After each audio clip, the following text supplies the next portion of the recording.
नमस्कार दोस्तों, मैं हूं राजकिशोर और न्यूज तक पर राजनीति के आज के अंक में आप सबका बहुत बहुत स्वागत है।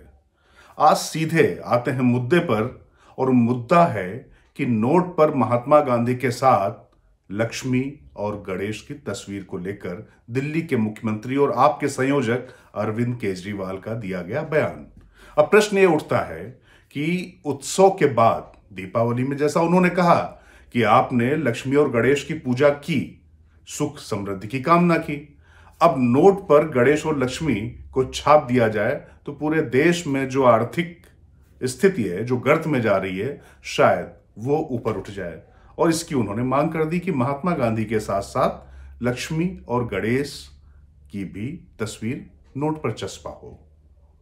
वैसे जब अरविंद केजरीवाल बैठते हैं तो आप देखते होंगे उनके पीछे बाबा साहब अंबेडकर हैं और भगत सिंह हैं।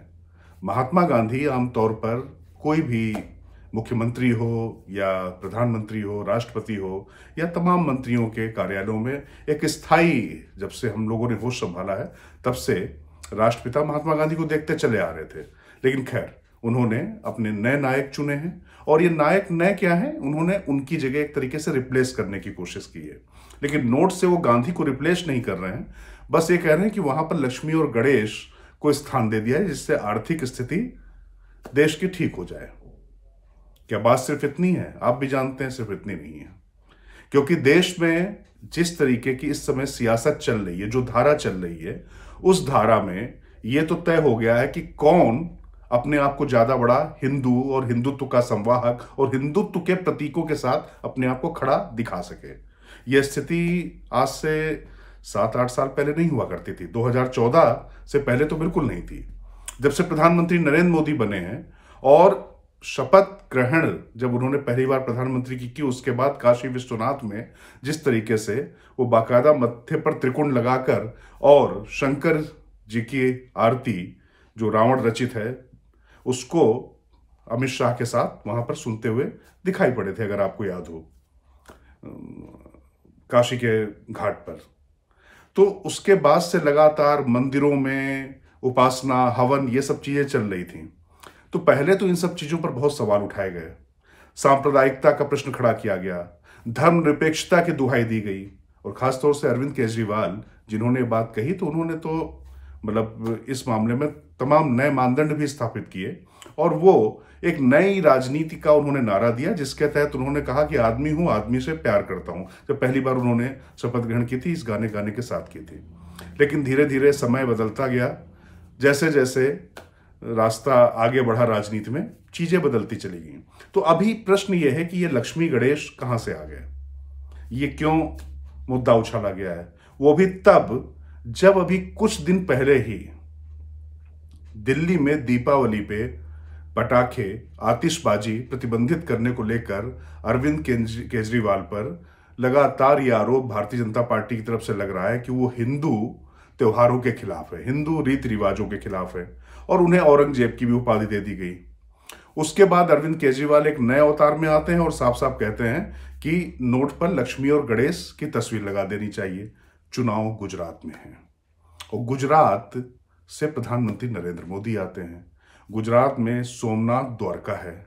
इसको लेकर सभी दल, चाहे वो कांग्रेस, अगर पिछली बार का विधानसभा चुनाव अगर आपको याद हो तो उस चुनाव में भी किस तरीके से राहुल गांधी ने मंदिर मंदिर दर्शन किए, हवन किए, जनेऊ पहना और एक तरीके से जिन हिंदू प्रतीकों को बिल्कुल खुलेआम राजनीति में प्रदर्शन करने से कांग्रेस और दूसरे कथित धर्मनिरपेक्ष दल बसते थे, उनको सबने अपनाया। अब अरविंद केजरीवाल भी वही रणनीति अपना रहे हैं। अब अरविंद केजरीवाल के लिए शायद ज्यादा बड़ी लकीर खींचना इसलिए जरूरी हो गया था क्योंकि पटाखों पर जो उन्होंने प्रतिबंध लगाया वो निश्चित तौर पर जो आबो हवा है, पटाखों का जो उस पर दुष्प्रभाव पड़ता है, उसको लेकर तमाम शोध और तमाम निष्कर्ष हैं, उसको लेकर भी हालांकि वाद विवाद होता है। पर उसके पीछे हो सकता है मंशा सरकार की यह रही हो कि लोग जहरीली हवा में सांस ना ले। लेकिन इसका नतीजा ये निकला कि एक तरीके से भारतीय जनता पार्टी ने इस मामले में उनको पूरी तरीके से ये दिखा दिया कि वो हिंदू त्योहारों के खिलाफ है और इसको लेकर तमाम दूसरे धर्मों के त्योहारों पर क्या वो ऐसा करेंगे, वो वैसा करेंगे, इस तरीके की बड़ी लाइन खींची गई। लेकिन अरविंद केजरीवाल राजनीति में भले ही नए आए हो, नई राजनीति का दावा किया हो, लेकिन उन्होंने तमाम जो पुराने दिग्गज थे उनको पीछे छोड़ दिया है। शीला दीक्षित को चुनाव हराकर वो मुख्यमंत्री बने थे, और इसी तरीके से पंजाब में उन्होंने अकाली दल, भाजपा, कांग्रेस सबको हरवाया है। इसमें कोई दो राय नहीं कि आम आदमी पार्टी की जो भी जीत पंजाब में हुई है उसका चेहरा भी केजरीवाल थे, मुख्यमंत्री भले ही वहां पर कोई बना हो। अब गुजरात में उन्होंने दावा ठोका हुआ है और वो कह रहे हैं कि कांग्रेस नहीं बल्कि हम कांग्रेस का विकल्प है, भारतीय जनता पार्टी को हम ही हरा सकते हैं। हालांकि इसको लेकर वही ड्राइवर वाली कहानी, ऑटो ड्राइवर के घर खाना खाने जाना, इसको लेकर भी तमाम वाद विवाद आ चुके हैं।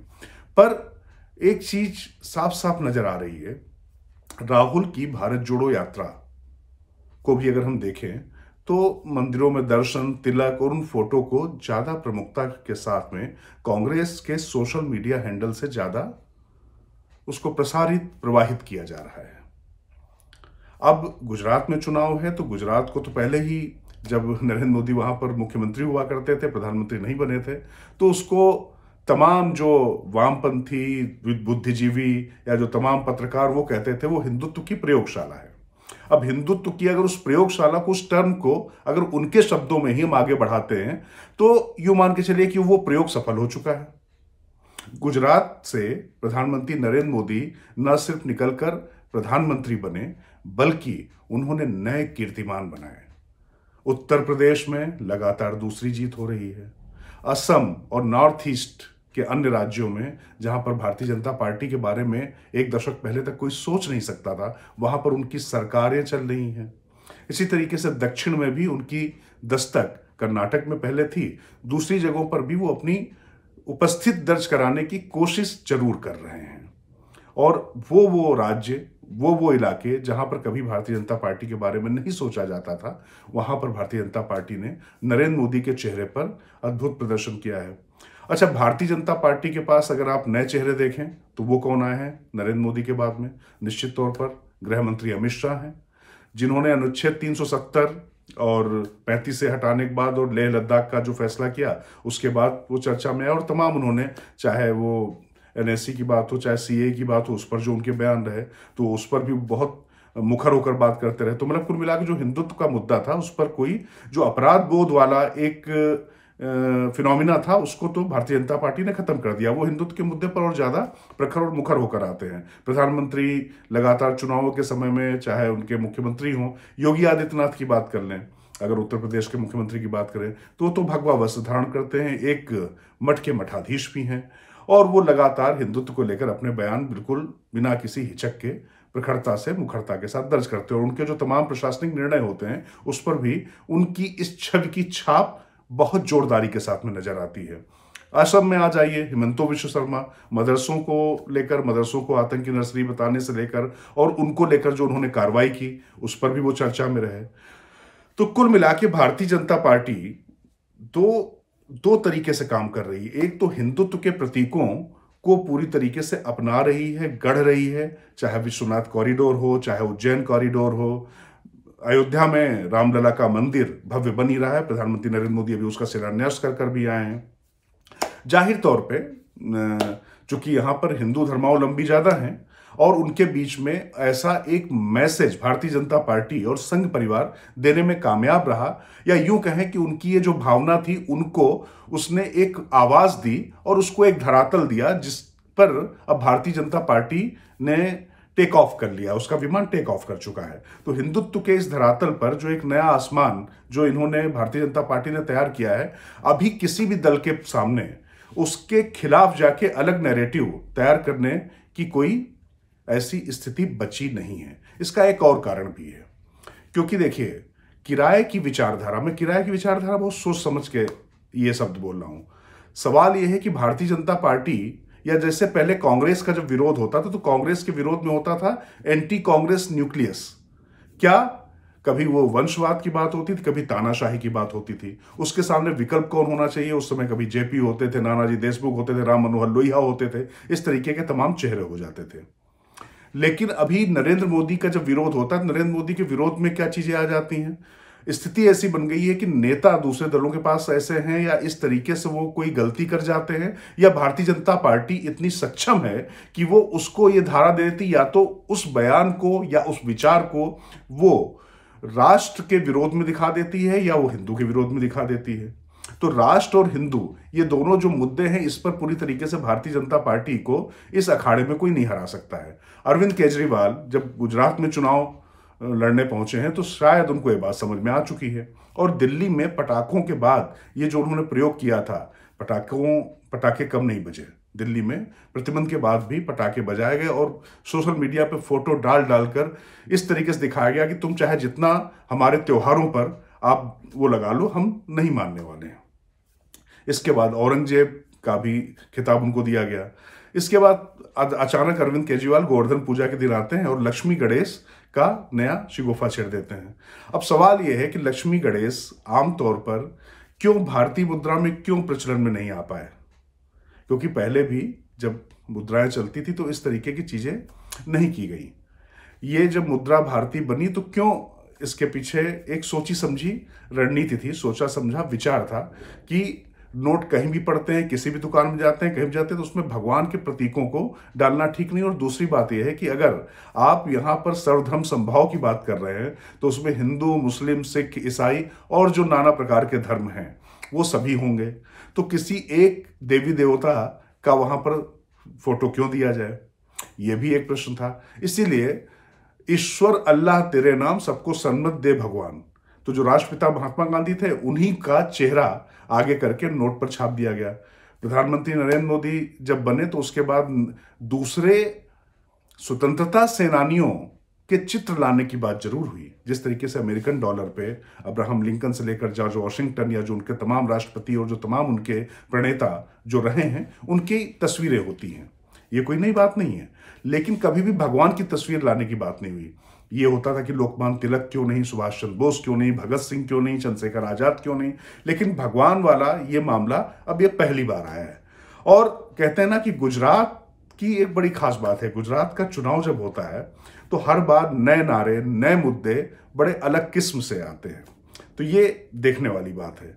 अब अरविंद केजरीवाल ने अपना ये दांव चल तो दिया है लक्ष्मी गणेश का, लेकिन इस पर जो प्रतिक्रिया आ रही है उस पर चाहे कांग्रेस हो चाहे बीजेपी हो, बीजेपी इसको ये प्रदर्शित करने की कोशिश कर रही है कि कैसे उन्होंने हिंदू विरोध किया, हिंदुओं के त्योहार पर आतिशबाजी बैन करना ये उनका वो फैसला था, तो उसकी भरपाई करने के लिए कर रहे हैं। वहीं कांग्रेस के जो अल्पसंख्यक प्रवक्ता हैं उन्होंने दूसरे मुद्दे उठा दिए हैं कि उस पर आखिर और कौन नहीं हो सकता है। अच्छा, एक बड़ा प्रश्न जो मेरी भी दिलचस्पी का विषय है, क्योंकि अरविंद केजरीवाल एक ऐसे नेता के रूप में उभरे थे जिनकी मीडिया से भी बहुत ज्यादा करीबी रही है। करीबी से आशय रहा कि मतलब तमाम जो बड़े पत्रकार थे वो भी अरविंद केजरीवाल की इस नीति रीति के साथ में रहे। उसमें खास तौर से जो वामपंथी विचारधारा से जुड़े हुए बुद्धिजीवी या जो पत्रकार रहे, उनमें अरविंद केजरीवाल में एक नया नेता दिखाई पड़ता रहा। जैसे बीच बीच में उनके नेता आते रहते हैं, कभी कन्हैया कुमार आते हैं, वो अलग बात है कि वो भी कांग्रेस में शामिल हो जाते हैं,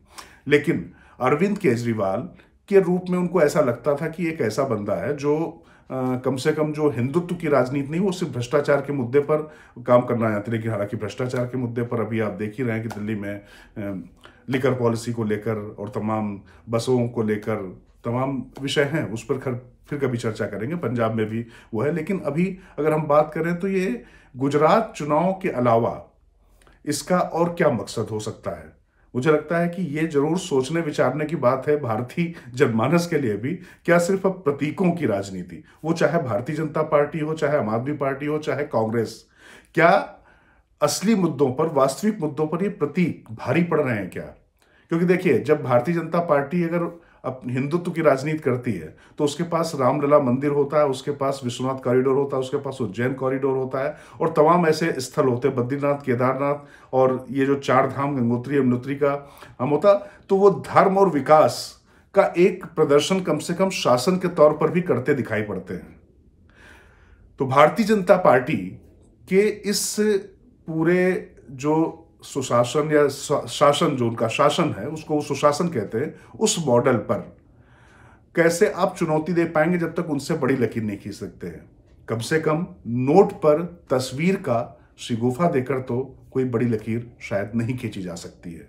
निश्चित तौर पर इसी तरीके के मुद्दों पर आगे भी हम चर्चा करते रहेंगे। देखना होगा कि ये जो लक्ष्मी गणेश का जो ये नया तुर्रा छोड़ा है अरविंद केजरीवाल ने, ये गुजरात में कितना उनको बढ़त देता है। क्योंकि देखिए, मानकर चलिए कि तमाम लोग जो ये मानते हैं कि इस बयान का कोई मतलब नहीं है, पता नहीं वो जनमानस में किसको क्या असर कर जाए, ये देखने वाली बात है। और वैसे भी गुजरात के लोग उद्यमी लोग होते हैं, लक्ष्मी गणेश की पूजा वो बहुत करते हैं, इसमें भी कोई दो राय नहीं है। लेकिन क्या नोट पर वो लक्ष्मी गणेश को चस्पा होते देखना चाहते हैं? क्योंकि एक इंटरेस्टिंग फैक्ट ये भी है कि गणेश जी इंडोनेशिया की करेंसी में भी है, लेकिन $1 के मुकाबले वो हजारों रुपए में उसकी कॉस्ट जाती है। तो इसलिए सिर्फ पोस्टर छाप देने से क्या फर्क पड़ने वाला है और इस प्रतीक का क्या मतलब होता है, ये देखना होगा। अभी के लिए मुझे दीजिए इजाजत, कल फिर होगी आपसे मुलाकात। नमस्कार।